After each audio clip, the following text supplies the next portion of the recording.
জমিটা হলো আমার, তোমার জমি নয়। আমার জমিটাকে তোমাকে চাষ করতে দিয়েছি, যেদিন আমার মন হবে তোমার কাছ থেকে জমিটাকে আমি কেড়ে নিয়ে আমার অন্য কোনো বান্দাকে দিয়ে দেব। কেন যে জমির মালিক হলাম আমি, তুমি জমির মালিক নও। আল্লাহ যদি জমির মালিক হন তো 20 মনে যদি 1 মন চাই, তো তাহলে আপনার দিতে কষ্ট কেন? তো আব্দুল্লাহ বিন উমর কি বলছেন, ওখানে 20টা লোক এমন পাওয়া যাবে যারা ওসর বাহির করে না। কি করে? নামকে ওয়াস্তে একটা ছোট কুঠিতে 1 থেকে 1.5 মণ বের করে দিল আর দিয়ে রেখে দিল।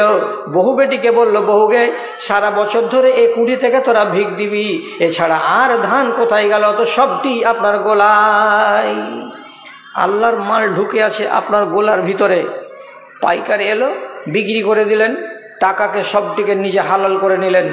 আল্লাহর কসম, আপনি মুমিন নন, আপনি মুসলমান। কেন? পরের মালকে নিজের ঘরের ভেতরে ভরে রেখেছেন। আল্লাহর মালকে হজম করার আপনি কে?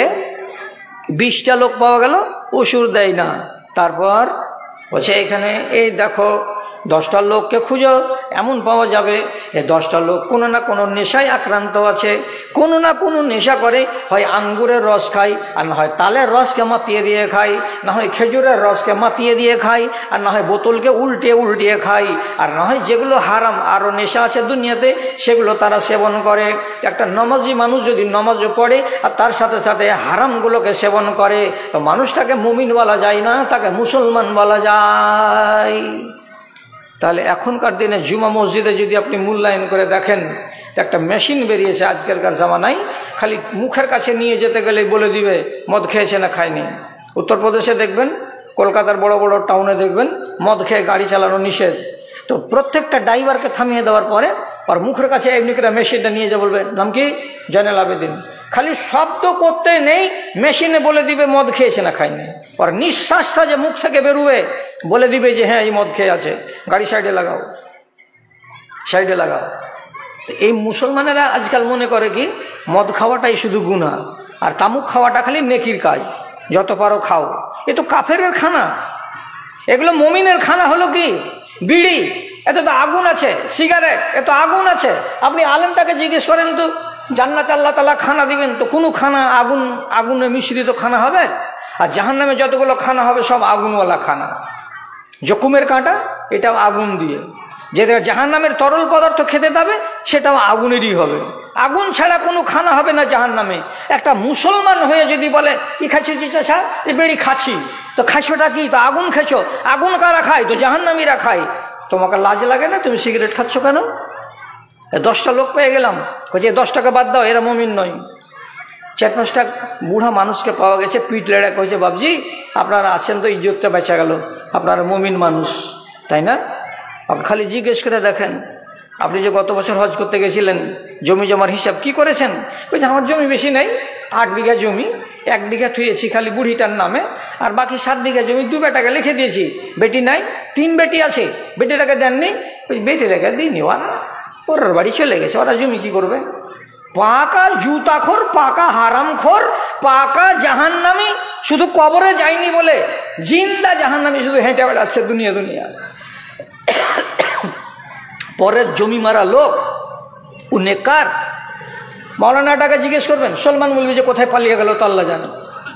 মিশকাতের হাদিসের কিতাব মিশকাতের 1ম খণ্ড যেটা, তার শেষ নম্বর হাদিসে লেখা আছে, কোনো মানুষ যদি দুনিয়াতে অপর কোনো লোকের মিরাজকে কেটে নেই, হজম করে দেয়, আল্লাহ তাআলার নবী বলছেন তোর জান্নাতকে কেটে নেওয়া যাবে, তোকে জান্নাত থেকে বঞ্চিত করে দেওয়া হবে। 4টা লোক পাওয়া গেল, বেটিকে জমি দেয়নি। তো আব্দুল্লাহ বিন উমর বলছেন, দেখলা 20টা পেলে মদখোর, আর 20টা পেলে অসুর বাহির করে না, আর এখানে 5টা পেলে এই লোকগুলো কারা? যে যারা নিজের আওলাদকে মিরাজ ঠিকঠাক করে দেয়নি, আর যেগুলো উচিত নয় অনুচিত কাজ বেটার নামে জমি করে দিয়ে হেঁটে বেড়াচ্ছে কবরে যাওয়ার জন্য। তাহলে এই লোকগুলোকে তো তিনি বলেছিলেন লাইসা ফিহিম মুমিনুন, ওদের ভেতরে কতটি লোক নামাজ পড়লো বটে কিন্তু কেউ মুমিন নয়, কেউ মুমিন নয়, সবটি হলো মুসলমান। লাভ কি হবে রে দাদা মুসলমান হয়ে মরলে, আর লাভ কি হবে রে দাদা মুমিন হয়ে মরলে? মুমিন হয়ে যদি কোনো মানুষ মারা যায় তো রব্বুল আলামিন বলছে তোর হিসাব নিব না রে বান্দা, তোর হিসাব হবে না, বিনা হিসাবে তোকে জান্নাতে নিয়ে যাব। আর মুসলমান যদি হয়ে মরবি তো চোখের সামনে দাড়ি পাল্লা খাড়ো করব, ওজন করব তোর পাপকে এবং তোর নেকিকে। মুমিনদের জন্য রব্বুল আলামিন দাড়ি পাল্লা লাগাবেন না, লাগাবেন না, লাগাবেন না, এ তো সন্দেহ নেই। কে তুমি? জবেদ আলী, বাড়ি কোথায়? ওয়াহিদপুর। ও আচ্ছা আচ্ছা আচ্ছা, যাও যাও জান্নাতে যাও। আল্লাহ তো জানেন যে এই লোকটা পাক্কা দিনদার মানুষ। তার হিসাব কি হলো? ডাকলো, আর ডাকার পরে আল্লাহ চিনে নিলেন, জেনে নিলেন, তো বলছে যাও জান্নাতে যাও। এটাই হিসাব। কোরআনে কি বলছে? সাউফা ইউহাসাবু হিসাবান ইয়াসিরা, হিসাবটা হবে কিন্তু আসান। ডাকলো, আর ডাকার পরে আল্লাহ বলবে তুমি ইমানদার ছিলে দুনিয়াতে? হ্যাঁ আল্লাহ আমি ইমানদার ছিলাম, যাও জান্নাতে চলে যাও, আমি তোমাকে চিনি। আর একটা লোককে আল্লাহ তাআলা বলবেন তুমি কি দিনদার ইমানদার ছিলে? বলবে হ্যাঁ আল্লাহ আমার গলতে মসজিদ ছিল, জীবনে কোনো দিন নামাজ আমি ছাড়িনি। আল্লাহ তাআলা বলবেন তোকে ভালো করে আমি চিনি, তোর দাড়ি পাল্লা কায়েম করা হবে। কেন? যে তুই মুমিন হয়ে মরেছিনি, তুই মুসলমান হয়ে মরেছিস। যারাই মুসলমান তাদের জন্য দাড়ি পাল্লাতে একদিকে নেকি আর একদিকে বদি হবে, ওজন করা হবে। যদি তোমার বদি কম হয় আর নেকি যদি বেশি হয় তো কপাল ভালো, আর তোমার যদি বদি মানে পাপ বেশি হয়ে যায় আর নেকি যদি কম হয়ে যায় তাহলে তোমাকে একদিনের জন্য হতে গেলেও আল্লাহর জাহান্নামে যেতে হবে, 15 দিনের জন্য হতে গেলেও জাহান্নামে যেতে হবে, 1 মাসের জন্য কত লোককে জাহান্নামে যেতে হবে, কত লোককে 1 বছরের জন্য জাহান্নামে যেতে হবে। যখন সাজাটা পূরণ হয়ে যাবে তখন রব্বুল আলামিন তাকে দ্বিতীয় চান্সে আল্লাহর জান্নাতে প্রবেশ করাবেন। তাছাড়া ডাইরেক্ট আল্লাহর জান্নাতে যাবে না। কারা? তো মুসলমান হয়ে মরবে যারা। কোনটা মদখোরের জানাজা হয় না জি? পাক্কা মদখোর মারা গেছে, মসজিদের মাইকে এলান হয়েছে উত্তর পাথার ঝাঁটুর বেটা মরে গেছে, সবাই তখন বলছে ইন্না লিল্লাহ। রে শালা খেপা, তুই চিনিস না ঝাঁটুর বেটাকে? ঝাঁটুর বেটা যে মদখোর মরে গেল তো তুই ইন্না লিল্লাহ কেন পড়লি? ইন্না লিল্লাহ কার জন্য পড়তে হয়? কোরআনে কি লেখা আছে?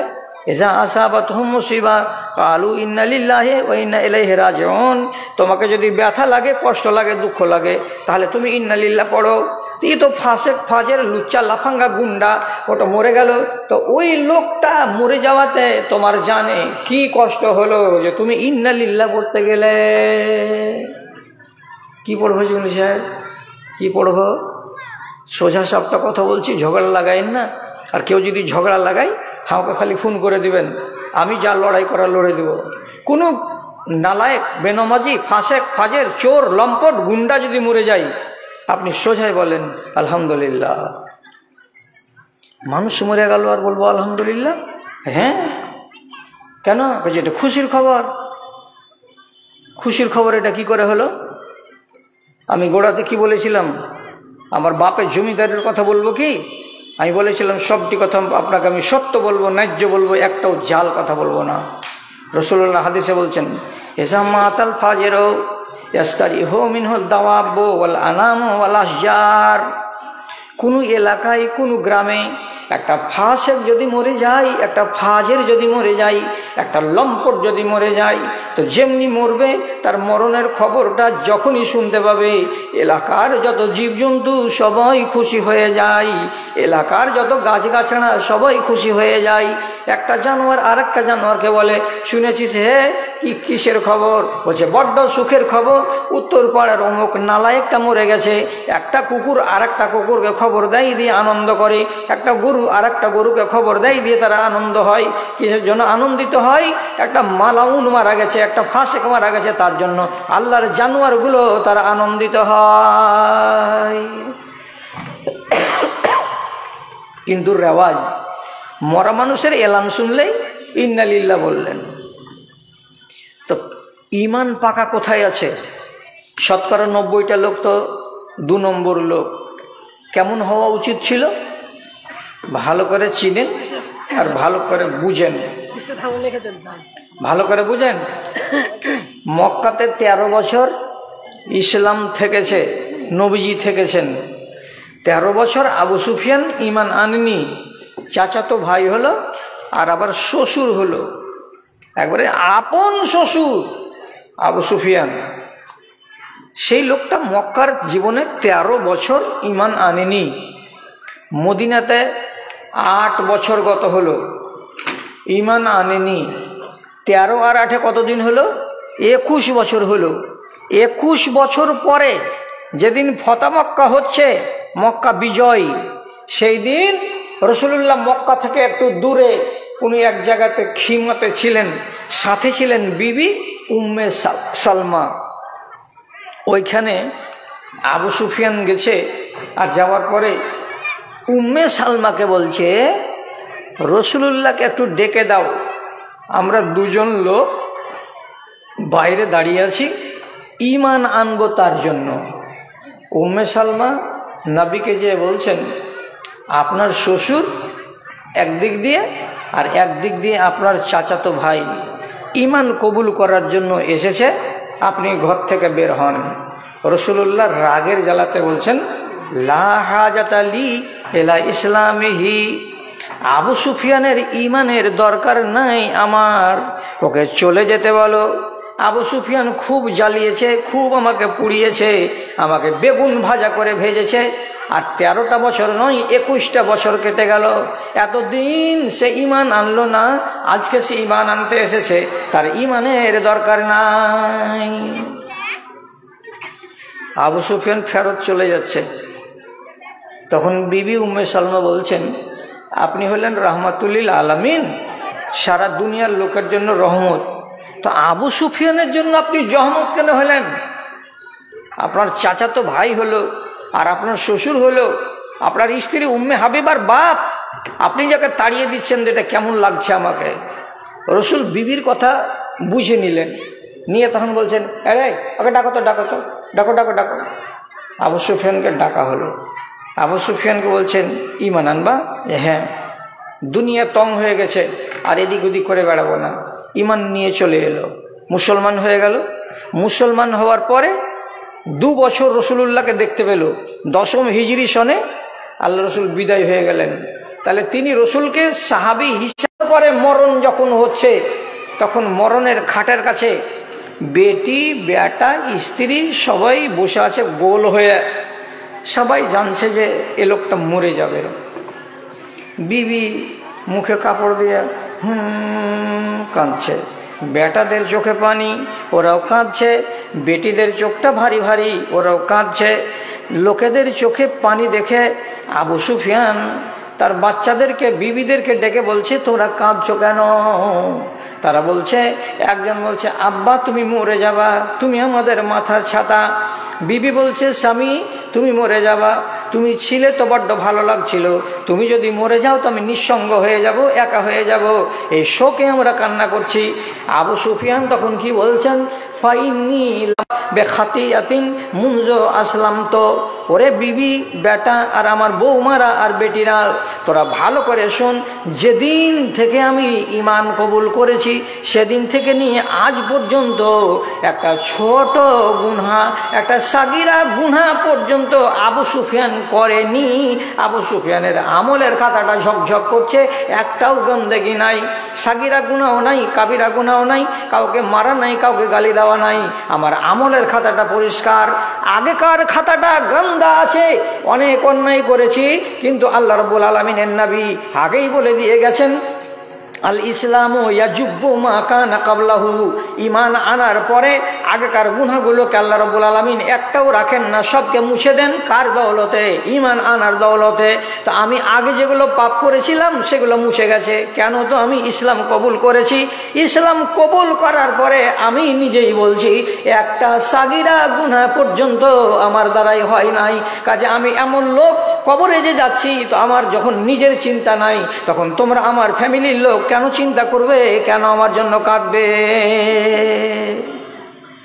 আহারে ঈমান, আহারে ঈমান, কত শক্তি ঈমানে, যে আমি একটাও গুনাহ করিনি। এই 6 বছরের জিন্দেগি কেটে গেল ঈমান আনার পরে। আপনি কত বড়?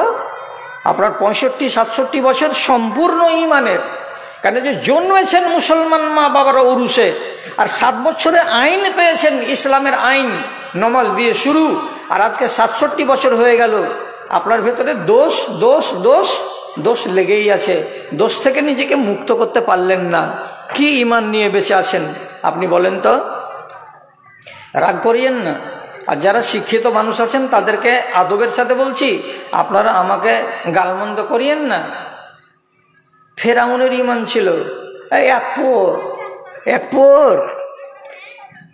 আপনারা সবাই বলবেন, হ্যাঁ ফেরাউন তো শালা মালাউন লোক, মরে গেছে বলি তো এখন মিশরের জাদুঘরে ওকে কাঁচে ভিতরে রাখা আছে দুনিয়ার লোককে দেখবার জন্য, যে জালেমকে দেখ আর জ্ঞান কর। আজও ফেরাউন আছে। ফেরাউনকে দেখেছেন না দেখেননি? ও বাবজি, ফেরাউনকে দেখেছেন দেখেননি? আপনার পোতার যদি বড় মোবাইল থাকে ওকে বলবি যে এ রে মুজিবুর হককে ফেরাউনকে দেখে দে তোরে। একবারে খালি আপনার পোতা বড় মোবাইলটাকে মুখের কাছে নিয়ে যা বলবে ফেরাউন, খালি যদি বলে ফেরাউন, সাথে সাথে কাঁচের বাক্সর ভেতরে কাঁকড়ি হয়ে আমচুর হয়ে শুকিয়ে দাঁত উদাম করে পড়ে আছে মিশরের মিউজিয়াম ঘরে, ওর ছবি চলে আসবে মোবাইলে। এখনই করে দেখ না, এখান থেকে হোটা দূরে যায়। হ্যাঁ, ওর লাশকে খায়নি, মাটিতে খায়নি, পোকাতে খায়নি। কেন? যে আল্লাহ রাব্বুল আলামিন মাটিকে, পানিকে, পোকাকে হারাম করে দিয়েছেন। এর লাশকে খাবি না। এভাবে থাকবে তো সারা জগতের লোক তাকে দেখে শিক্ষা পাবে আল্লাহর সাথে সংঘাত করার আযাব কি কেমন হয়। তো ফেরাউনের ঈমান ছিল কতখানি, তো দেখেন এতখানি। ফেরাউনের ঈমান নিয়ে হাজারটা মুসলমান এই দুনিয়াতে বেঁচে আছে।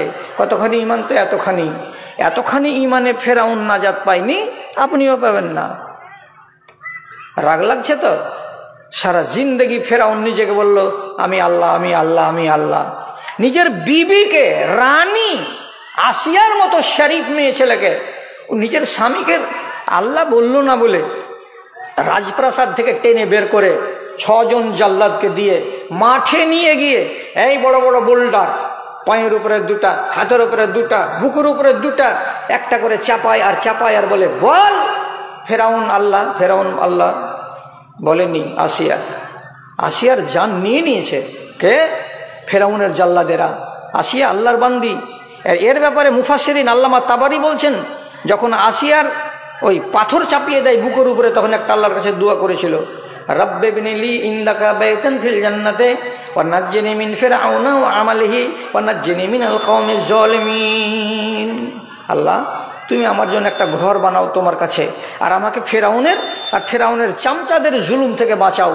আল্লামা তাবরি বলছেন, এই মেয়েটি যখন মরণের কালে ভীষণ কষ্ট পায়, তখন হতে পারে যে ঠেলা সইতে না পেরে ফেরাউনকে আল্লাহ বলে দিবে জান বাঁচাবার তাগিদে, তখন ওর দুয়ার প্রতি সমর্থন জানিয়ে আল্লাহ রাব্বুল আলামিন 7 আসমানের উপর থেকে জান্নাতের একটা কামরাকে নিয়ে এসে এই আকাশের নিচে নেমে এনে আসিয়ার চোখের সামনে তুলে ধরে দেখিয়ে বলেছিল, আসিয়া সবুর কর, দম বেরিয়ে গেলেই এই জান্নাতে যাবি।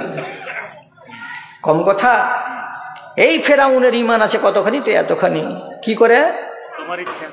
মূসা নবী 10,000 বানি ইসরাইলেরাকে ফেরাউনের হাত থেকে মুক্তি দেওয়ার জন্য পালিয়ে যাচ্ছিলেন জান বাঁচাতে নীল নদী পার করে।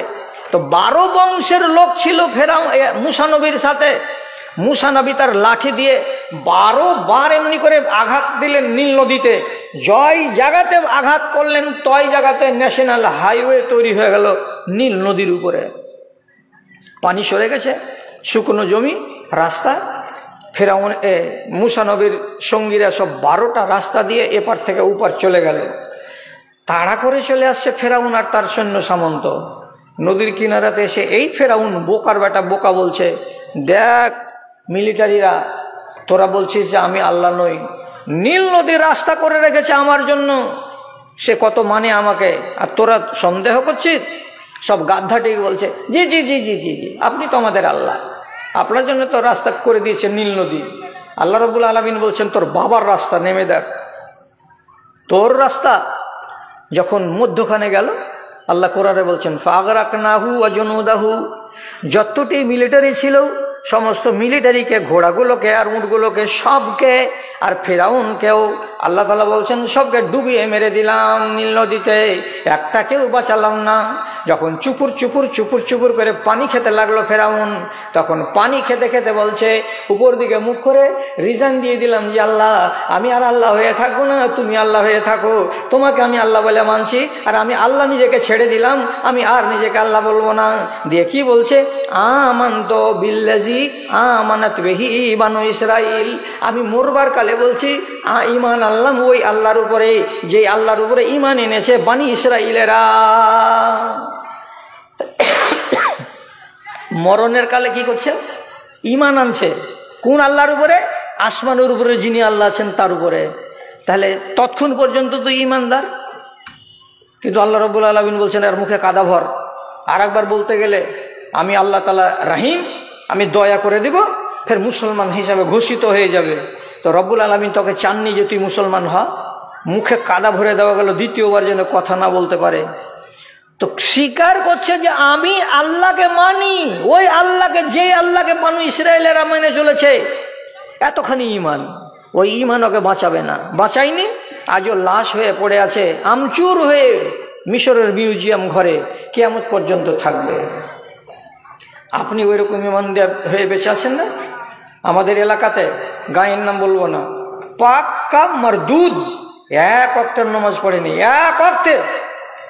গত 6-7 মাস আগে ডাক্তার রিপোর্ট করে বলল একটা কিডনি সম্পূর্ণ ফেল, আর একটা কিডনি ধুকুর ধুকুর করছে, তোমার যা আছে খাবার দাবার খাও, ওষুধ পানি দিছি তা করো, খাও, তোমার সময় শেষ, তোমাকে আর বাঁচতে হবে না। এই বেঈমান শয়তান মারদুদ বেনমাজ এমন করে নমাজ ধরলো, এমন করে নমাজ ধরলো, মসজিদে খালি আজান যেমনি পড়ে, আজান শেষ হয় না তার আগেই সিথানে ঢাল রাখা থাকে, হাতকে ঘুষে নেয়, নেওয়ার পরে জামাত শুরু করে দেয় বিছানে একাই। কত বড় ইমানদারের বেটা। একদিন কি হয়েছিল তোর, আল্লাহ তাআলা কোরআনে বলছেন এই লোকগুলোর কথা, কি বলছেন, ওয়াইজা আনআমনা আলাল ইনসানি আরাজা ওয়া নাআ বিজানিবিহি ওয়াইজা মাসসাহু শাররু ফাযু দুআইন আরিজ। যখন আমি তাকে সুখে রাখলাম, যখন আমি টাকা আর পয়সাতে ডুবিয়ে রাখলাম, যখন আমি তাকে ধান আর চাউলে আর ভুট্টাতে আমি তাকে আনাজ দিয়ে সমৃদ্ধ করে রাখলাম, তখন আমাকে ডাকার সময় পাইনি, আমাকে ডাকার প্রয়োজন মনে করেনি। তারপরে যখন আমি তাকে বদ হালাতে স্বীকার করলাম, তার মানে কি, যখন সে কঠিন অসুখে মুবতালা হয়ে গেল, তখন এবার আমাকে ডাকতে লাগলো কেমন, জু দুআইন আরিজ, লম্বা লম্বা করে আল্লাহকে ডাকে। আর আল্লাহ তাআলাকে দিন আর রাত বলে, পরওয়ারদিগার তুমি আমাকে মাফ করে দিও, পরওয়ারদিগার আমি তোমার জন্য নামাজ পড়ছি, পরওয়ারদিগার আমি তোমার নামে মসজিদে মাদ্রাসাতে দান করছি। তো বিপদের কালে এরা মুমিন, আর সুখের কালে এরা মুমিন নয়। ফেরাউনের ঈমানের সাথে মিলে না। এই ঈমান নিয়ে বসবেন, পোকা লাগা ঈমান। আলেমেরা যেন আমাকে গালমন্দ না করে, ইবলিশ শয়তানেরও ঈমান আছে, কয়ানা এক আনা ঈমানে কামিয়াব হবে না। আপনারা ফের বলবেন, হবে মুলবিটা বুড়িয়ে গেল, তোমার কথাও যে উল্টা পাল্টা হইতে লাগলো। গোড়াতেই বলেছি যদি একটা জাল কথা খালি প্রমাণ করে দিতে পারেন, তাহলে সস্তা মোবাইল আছে আমার পকেটে, একটা 1500 টাকার আপনাকে আমি দিয়ে দেবো। যদি একটা খালি জাল প্রমাণ করে দিতে পারেন যে এটা ভুল কথা। বদর যুদ্ধের দিন মুসলমানেরা 313টা আর কাফেরেরা হলো 1000। রসুল্লাহ বাবুরের গাছের তলায় চাদর টাঙিয়ে দেখছেন উপর থেকে, ওরে আল্লাহ, মিলিটারি আর মিলিটারি, মিলিটারি আর মিলিটারি, আজ বাঁচবে না, সব শেষ হয়ে যাবে। শেষে কি করলেন, এমন ভেজালে দোয়া করলেন, এমন ভেজালে দোয়া লাগালেন। ভেজালে দোয়াটা আপনি একবার শুনেন। আল্লাহ তাআলার নবী এমনি করে হাত তুলে দিয়েছেন, আল্লাহ তাআলাকে শেষের বেলায় বলছেন, আল্লাহুম্মা ইন তাহলেক হাযিহিল ইসাবাতু লান তুবাদ ফিল আরজি আবাদা। পরওয়ারদিগার, এই চোখের সামনে যে 313টি মিলিটারি আমার আছে, আজকে যদি 1000 জন মিলিটারির মোকাবেলায় হেরে যায়, এরা যদি মাগলুব হয়ে যায়, তাহলে তোমার দুনিয়াতে কোরআন আর থাকবে না, মদিনাতে আর মসজিদ থাকবে না, তোমার নামে আর আজান পড়বে না, তোমার নামে আর সিজদা দেনেওয়ালা কেউ বাঁচবে না। তুমি যদি চাও রে মালিক যে এই দুনিয়া থেকে ইসলাম উঠে যাক, তাহলে এই 313টা লোককে তুমি হারিয়ে দাও, পরাজিত করে দাও। আর তুমি যদি ভালোবাসো যে তোমার দিন থাকবে, ইমান থাকবে, কোরআন থাকবে, মসজিদে আজান পড়বে, তো কেমন করে তুমি জিতাবে? তুমি জানো রে মালিক।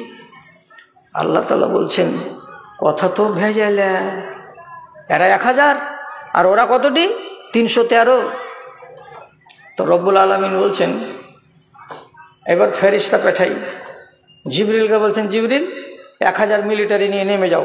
সব হেলিকপ্টার থেকে যেমন নামে মিলিটারি, তেমনি আসমানের দিক থেকে সাদা পোশাক পরে পরে পরে পরে প্যারা মিলিটারি সব নেমে যেতে লাগলো।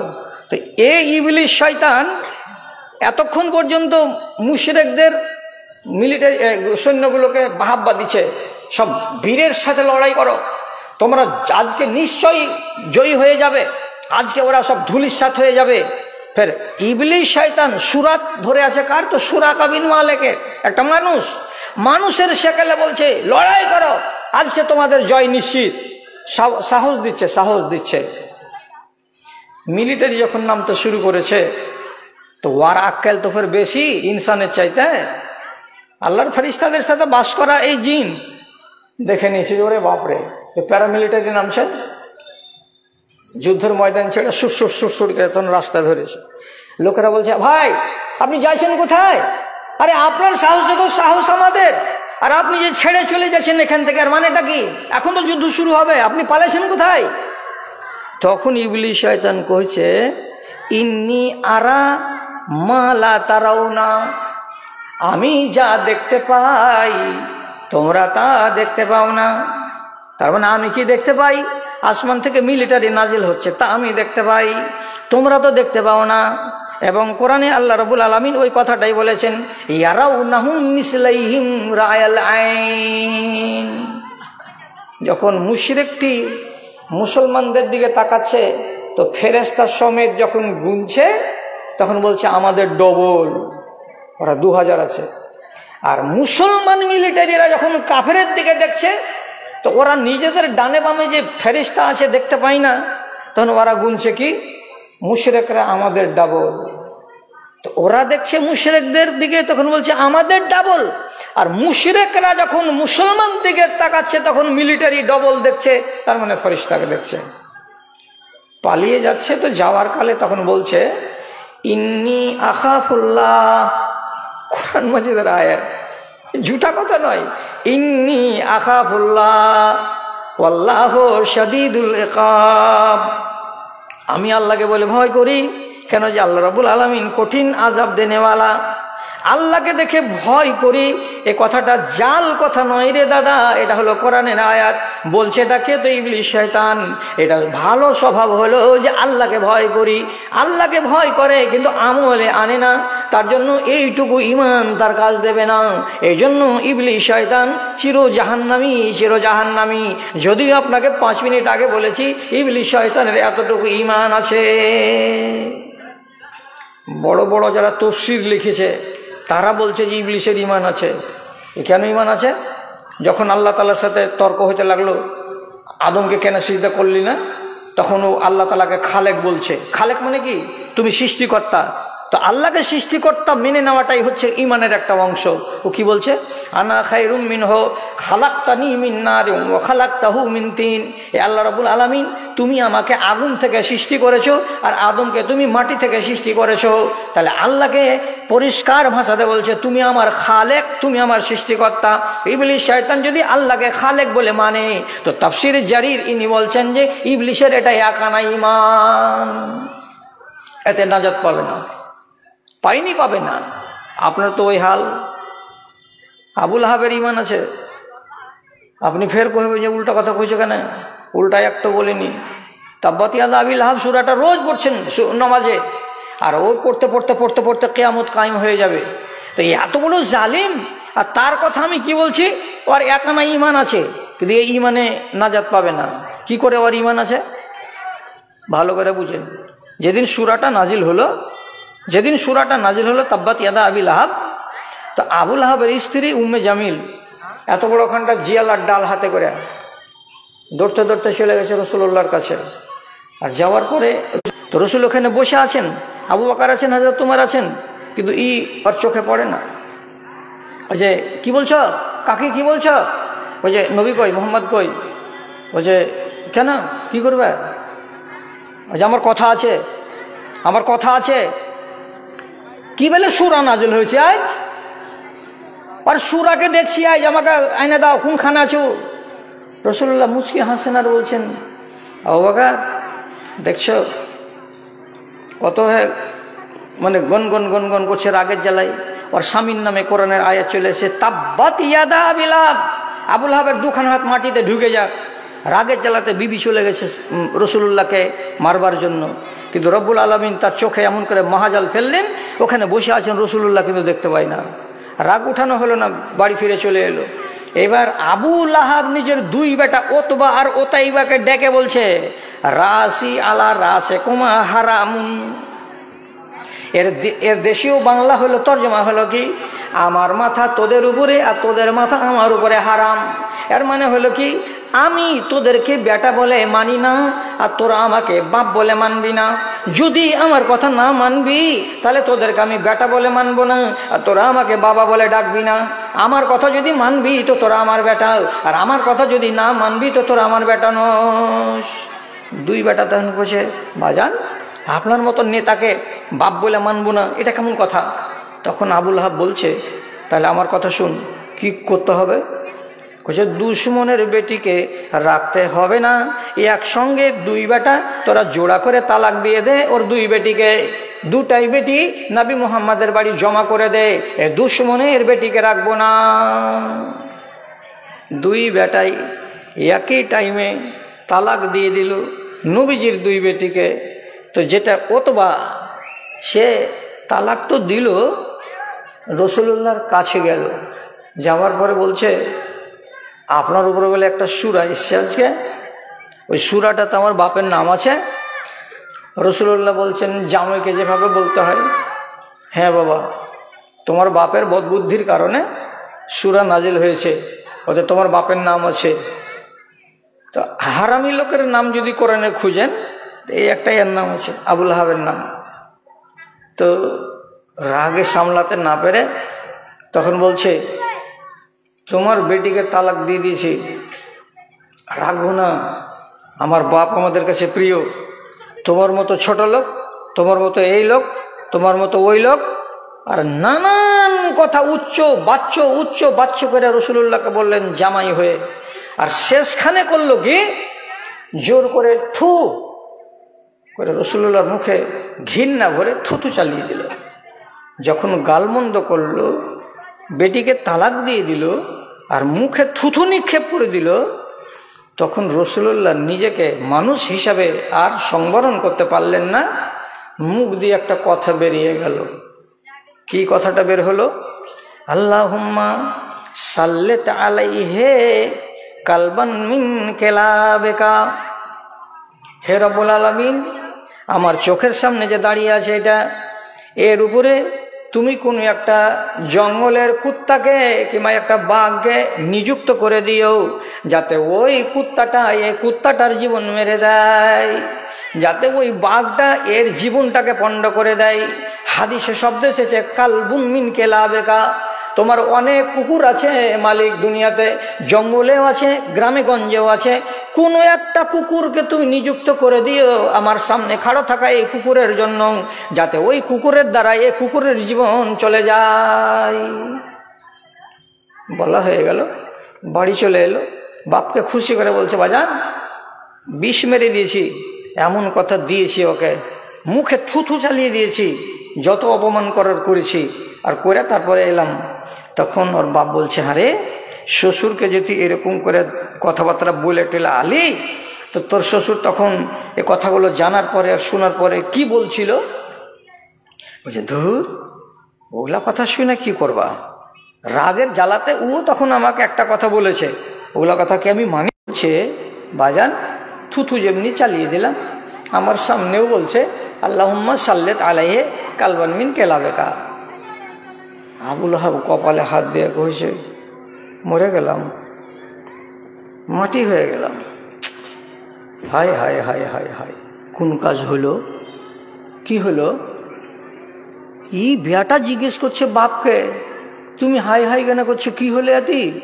ও 20 বার 20 রকম কথা বলুক গা, তাতে কি হয়? আবু লাহাবের মতন দুশ্মন বেটাকে জবাব দিয়ে বলছে, ইন্নি আসাদুন্নাসে খাউফান আলাইকা লিদুআইন নবী। ওই লোকটাকে নবী বলে মানি না, লোকটাকে যদি নবী বলে মেনে নিতাম তো এত দুর্গতি হতো না, কিন্তু লোকেরা নবী বলে তার জন্য আমি নবী বলছি। ওই নবীর কথা কাউরি শানে যদি তিনি বলে দেন উল্টো পাল্টা, তো আমি দুনিয়াতে যত মানুষ আছে সমস্ত মানুষের চাইতে অধিক বেশি ভয় করি কাকে? ওই নবী মুহাম্মাদের দুয়াকে। অন্য লোক ভয় করে কি করে না আমি জানি না, কিন্তু আমি অধিক পরিমাণে ভয় করি। নবী মুহাম্মদ যদি কাউরি উপরে বদদুয়া করে দেয় তো আর নিস্তার নেই, আর গতি নেই।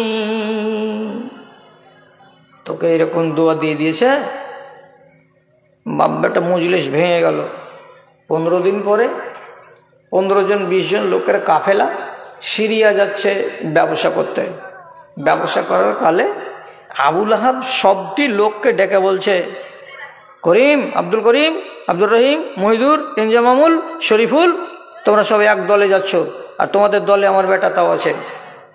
আমার নির্দেশ, আমি তোমাদের নেতা বলছি, তাহলে এই ময়দানে যেখানেই তোমরা আরাম করবে, আরাম করার জায়গাতে তোমাদের বিছানা আর আমার বেটার বিছানা খেয়াল রাখবে, যেন আমার বাচ্চা আমার বেটার বিছানা যেন কিনারাতে না হয়। ওকে রাখবে মাঝখানে, আর তোমরা চারিদিকে বিছানা লাগাবে।